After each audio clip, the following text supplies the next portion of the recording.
We are back again, and this is Expose, where we turn the light on Christ. I'm the anchor lady, and with me, as always, is. My name is Peter. Welcome again to Expose. I'm aware that some new people are joining us for this episode. Would you like to say a big welcome to people who are watching us all over the world? Yeah, for those who were with us last Saturday, welcome back again. And for those who are joining us today for the very first time, we also welcome you as well. Hopefully, we'll have a great time today. God bless you. Amen. Things got very interesting last week when we started with that controversial topic, the prodigal father. I'm sure some people are still trying to wrap their heads around the topic. Would you like to explain further for those who missed it and for those who are there? Yeah, we began this journey last Saturday, and we began to look at this particular parable of Jesus. And I hope you know that Jesus, in most cases, would actually code spiritual mysteries and revelations in parable. We call them using natural stories to illustrate spiritual things. And for want of giving it a better title, we would like to title it The Prodigal Father. This parable is not just about the son, and in the church, we like to place so much emphasis on the younger son. But this parable is not just about the younger son, it's also about the elder brother, and it's also about the father. So that's why we've titled it The Prodigal Father. If I remember perfectly well last week, we talked about two audiences and how these two audiences, everybody can be classified under this. Would you like to explain further and take this series in nutshell, and so we can dive into this scripture fully? Yeah, thank you. Now, you say to understand every story, we need to get the background or the backdrop of that story. Now, this particular parable of Jesus would not make any sense until we understand the kind of audience that were there when Jesus spoke this parable. And last week, we made a very significant point. What we did say was, when Jesus spoke this parable, he had an audience.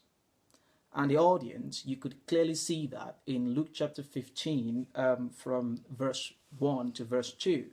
We said this last Saturday that there were two audience, that we have two types of people. Verse 1 talks about the publicans and sinners, and the verse 2 talks about the Pharisees and the scribes. Those were the two types of people who were there when Jesus spoke this parable. And we established a point that in verse 11, when Jesus started this parable in verse 11, it was pretty obvious that he mentioned two types of sons. And by the time we continue today, you will see that the two types of sons in verse 11 were supposed to relate to the two types of people that were listening to Jesus, as shown in verse 1 and 2 of Luke chapter 15. So let's get into it. Okay, so we would get into this straight away. Now, we're going to start from verse 11, where the parable starts. Okay. I'll read. Luke 15, verse 11. And he said, that's talking about Jesus, a certain man had two sons. And verse 12 says, and the younger of them said to his father, Father, give me the portion of goods that falls to me. And he divided them his living. Now, if you think about this, what this son has done was according to the law of Moses. If you go to Deuteronomy chapter 23, I think verse 11 thereabout, did talk about how a man should divide his inheritance among his sons. And the eldest son was supposed to take twice as the youngest, or as the other children. In this case, because there were two sons, if the elder son was supposed to take twice as much as the younger son, it was meant to be divided in the ratio 1-2. Everything was fine with the son's request, but there was a problem. Oh. Yeah, there was a problem with that request. The problem with the request is simply because a man was not supposed to divide his inheritance until he was dead. I mean, you don't have to share the inheritance of a man when he's still alive. That's people write wills and testament. Your will and your testament does not go into effect until you die. But this young man was asking his father for his portion when the father was still Alive. alive. Now, what does that mean? He's simply saying, I don't care if you die as a father. I don't even care. I'm not even interested in you being alive as a father. I don't care about relationship with you. I don't even mind if you're alive or dead. It makes no difference to me. I just want my portion of inheritance. Now, you see, because in our context, at the moment, we're in the 21st century, you might not really understand the way the father will have heard what the son was saying to him. It's not about what is being said, it's about what is being heard. What the father will have heard is, you can go and die, I don't care. You can die as a father. I want you dead. So this is what the younger son was actually saying, to the father. And look at what happened next. And the Bible said, it divided unto them. Now, don't forget this. Look at the word them. It means the father divided unto them, both the younger and the elder. It divided unto them is living. Is living. And that, so that's what the father did. Now, if you look at the next verse, that's verse 13. And not many days after, the younger son gathered all together and took his journey into a far country, and there wasted his substance with riotous living. Now, I want you to listen to this. This parable of Jesus was actually meant to show how people live their lives. How many sons do we have in there? How many? We have two. Two. Now, this is one way by which people live their lives, in which you go on your own journey. You discover yourself. Self-discovery, if that's the word. And I'm not sure, if you listen to the news today, you watch the TV, you go on social networking sites, Facebook, Twitter, what do you see people saying? People say, you know what? It's my life. I just want to express myself. Or you see, when someone comes out and says, I think I don't want to just follow what people in my family want me to do. I just want to find out what works for me. Self-expression, self-discovery. This is one way people choose to live their lives. Self-indulgence. Yeah.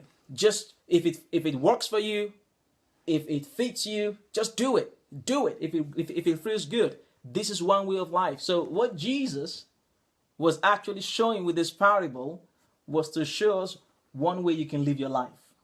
Self-discovery. Just travel on your own journey. See, the Bible said he went on a journey of self-discovery. I want to discover myself. Self-actualization. I want self-actualization. I want to discover what works for me. That is what the younger son represents. So it's not about just the younger son.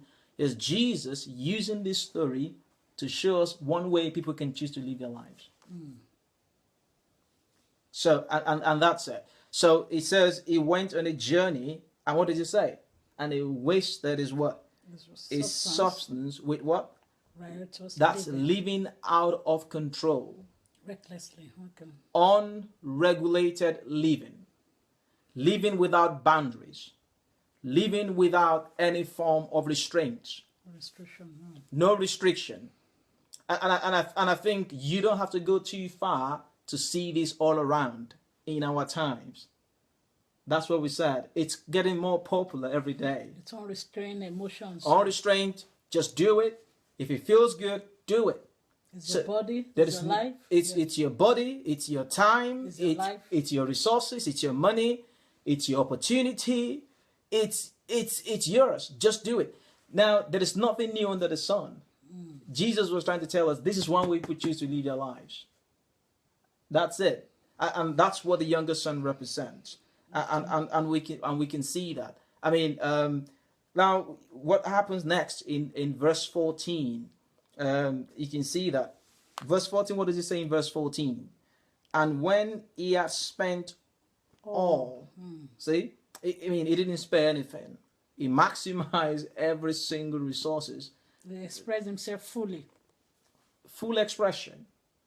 And when he had spent all. You see, there are times I watch the news and I see people you see people talking about their bodies. They want to change how they look. People want to change their face, change their bodies, change everything.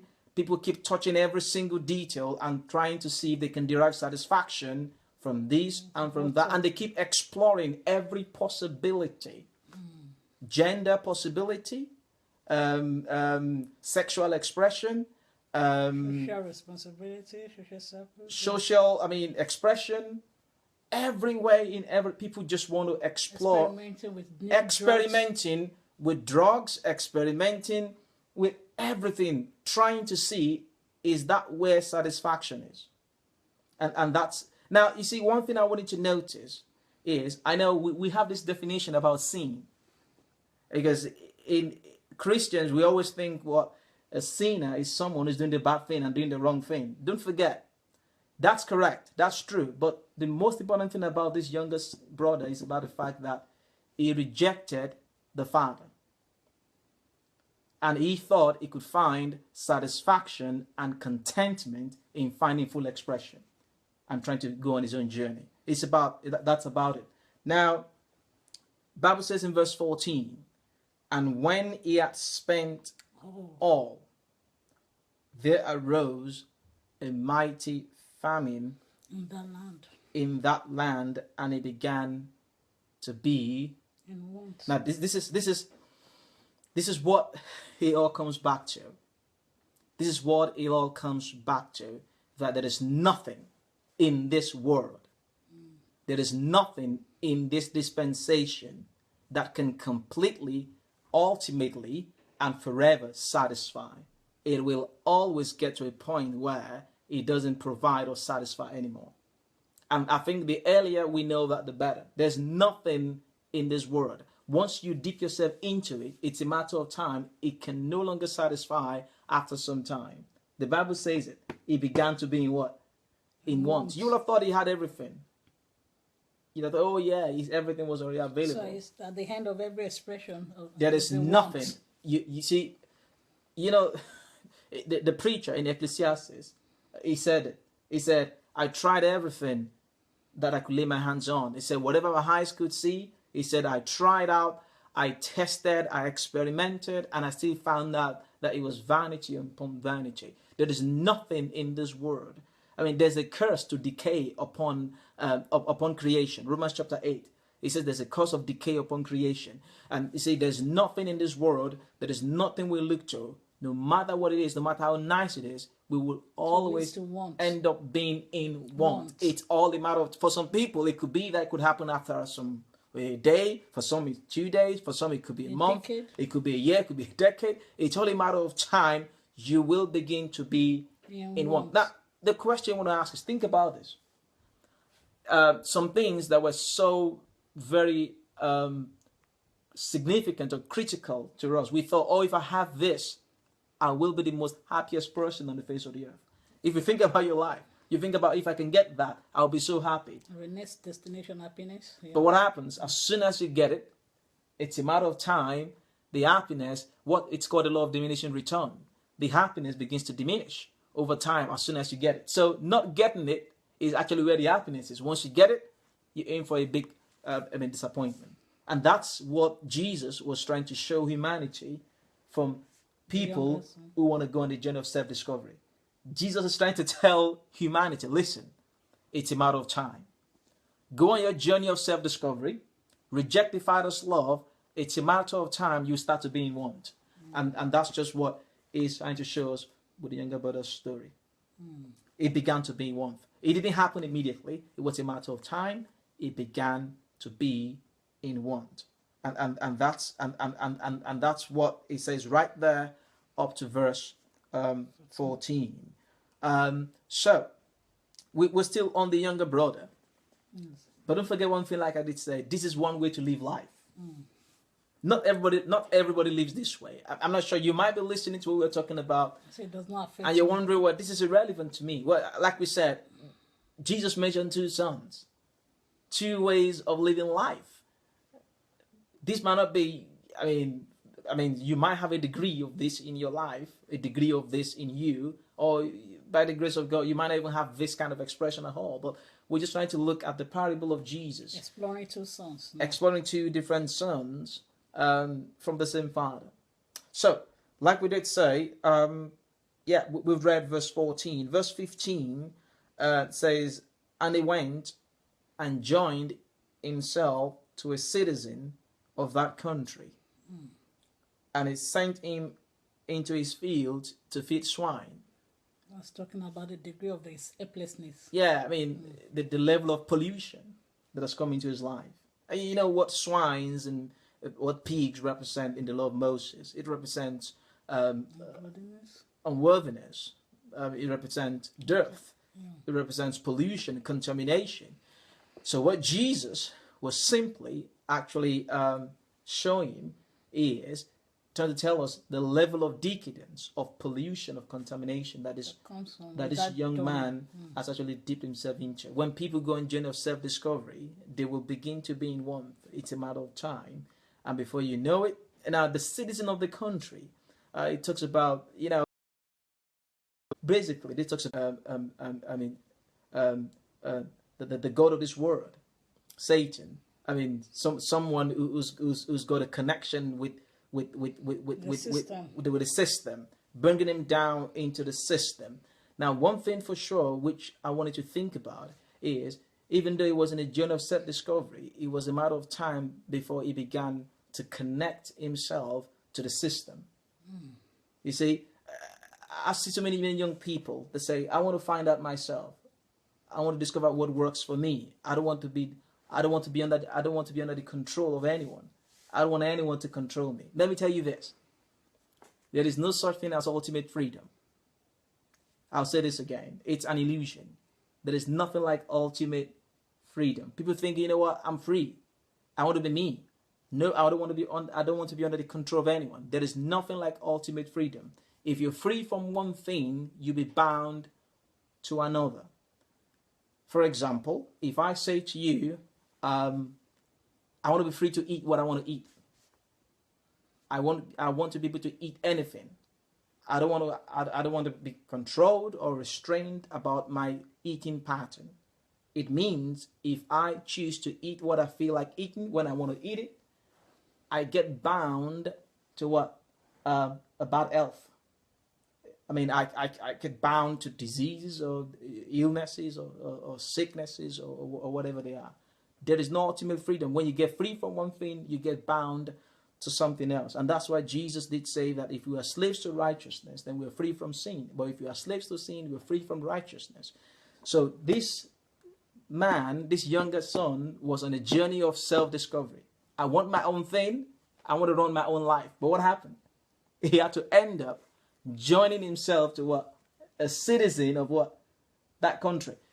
The very thing he was saying, I don't want no link to anyone. I just want to find my own life. But see, that's the point.